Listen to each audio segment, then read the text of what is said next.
I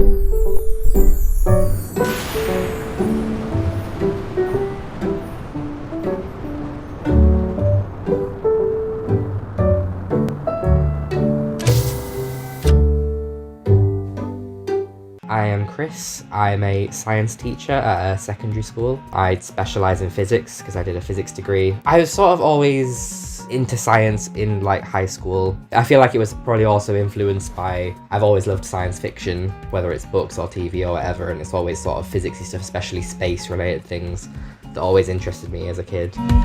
Writing's been like my main hobby for, it sounds cliche, but like as long as I can remember, genuinely. I just finished properly this first draft of a novel that I have been working on for I think a year and a half. It's a young adult, as are most things that I write, and it's contemporary, so it's set purely in the real world, which is quite unusual for me. So this has been quite a weird thing to write, where I can't just fix a problem with magic. Of all the things that I've written, this is definitely my favourite thing because it's so personal, and I feel like even though it's quite a specific story, the general theme running through it is something that's quite universal and that a lot of people could relate to.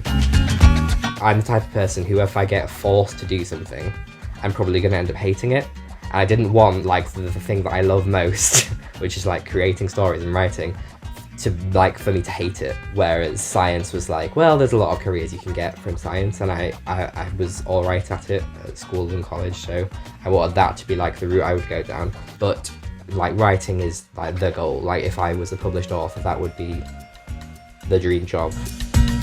Because I write young adult stuff, being someone that's constantly in a secondary school environment, that definitely influences that, I feel like, in both ways, in that I'm putting myself into the headspace of a teenager when I'm writing, maybe helps me know how to talk to them. Also vice versa, like being around teenagers all day, every day, can help with making that voice more realistic in the writing. They don't take away from each other, they more sort of interact and benefit each other, those two different worlds. Why can't you enjoy science and also creativity? Like they're always considered so separate, but I feel like they don't have to be. And I wish that was more understood and more well publicised. Being a teacher, like I can see it influences the kids. Like a lot of kids, if they are into science, then they'll just feel like they can't do all this creative stuff. At the LGBT club, which I run, we did a session where we were doing short stories and poems and stuff like that. And some of the kids were like, oh, but I just do maths. I can't do any of this. I'm like, yes, you can. I do it. Why can't you? I wish more people would realise that, you know, science and creativity don't have to be so separate.